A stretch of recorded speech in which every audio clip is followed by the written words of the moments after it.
Hello बच्चों, let's start this question.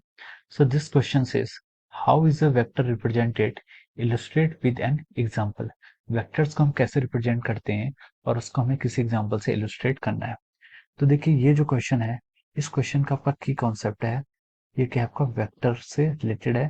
तो इसका जो की कॉन्सेप्ट है आपको ये क्या है, बेसिक्स ऑफ वेक्टर। ये वेक्टर्स के क्या है, बेसिक्स पे आपका डिपेंड करता है। तो चलिए अब हम इसको एक्सप्लेन करते हैं। देखिए वेक्टर क्या होता है, हाउ इज वेक्टर रिप्रेजेंटेड। कोई भी वेक्टर होता है, मान लीजिए हम बोले कि ए क्या है, एक वेक्टर क्वांटिटी है, तो इसके पास दो चीजें होनी चाहिए। पहला इसका मैग्नीट्यूड, इसके मैग्नीट्यूड का हम मॉड ऑफ ए से डिनोट करते हैं, और इसकी कुछ डायरेक्शन, ये ई ए कैप के है, इस वेक्टर की डायरेक्शन को दिखाता है। ठीक है, तो इसमें मैग्नीट्यूड होना चाहिए और एक डायरेक्शन होना चाहिए। इसको रिप्रेजेंटेशन करने का इसका जो तरीका है, ये मान लीजिए आपका क्या है, कोई प्लेन है और हमने बोला कि ए वेक्टर, मान लीजिए ये क्या आपका एक वेक्टर है, तो ये आपका क्या है, ए वेक्टर यहाँ पर रिप्रेजेंट करता है। तो जो इसकी लेंथ होती है, देखिए ये जो होता है एंड, जो इसका एंड पॉइंट है, इसको हम क्या बोलते हैं, इसकी टेल बोलते हैं। ये क्या होती है, वेक्टर की टेल, जहां पर खत्म होता है। और जो इसका इनिशियल पॉइंट है, इसको क्या बोलते हैं, हेड ऑफ द वेक्टर।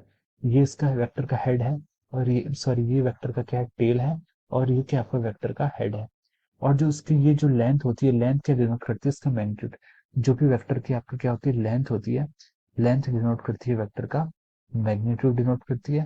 और जो ये आपकी डायरेक्शन है, ये आपकी जो डायरेक्शन डिनोट करती है, ये यूनिट वेक्टर ये क्या करता है, इसकी डायरेक्शन डिनोट करता है। ठीक है, तो वेक्टर जिस तरीके से इंक्लाइन होता है, जैसे कि मान लीजिए ये बोला मैंने 37 डिग्री आपका इंक्लाइंड है, और ये डायरेक्शन आपकी ईस्ट है और ये डायरेक्शन आपकी नॉर्थ है।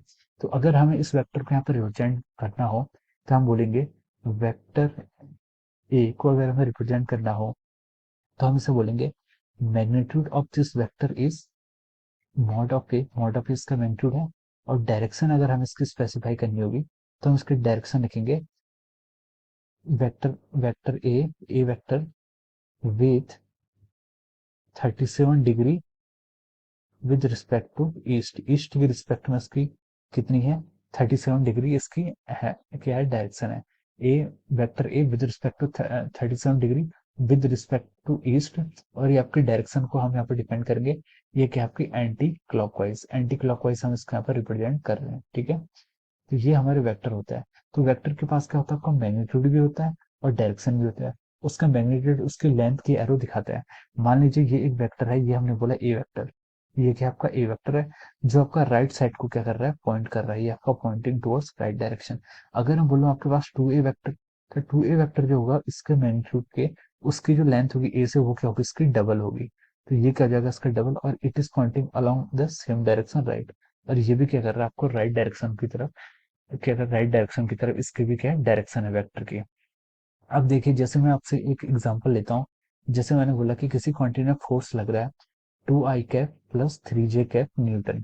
ठीक है, 2i cap plus 3j cap Newton का अगर किसी में फोर्स लग रहा है, तो मैं बोल सकता हूँ कि मान लीजिए ऑब्जेक्ट है 2i कैप, मतलब अगर मेरे ये कोऑर्डिनेट सिस्टम है, this is X this is Y, तो मैं बोल सकता हूँ कि इस पॉइंट पे टू टू न्यूटन का फोर्स क्या लग रहा है, एक्स एक्सिस के अलॉन्ग लग रहा है, और वाई एक्सिस के अलॉन्ग आपको 3 न्यूटन का फोर्स लग रहा है।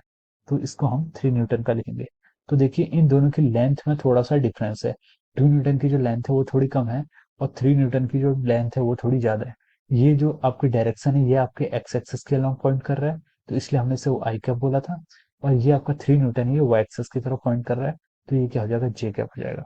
सो this is how we represent the vector, और हमने इसको एग्जांपल के थ्रू भी आपको एक्सप्लेन कर दिया है। So I hope you all understood this concept. Best of luck.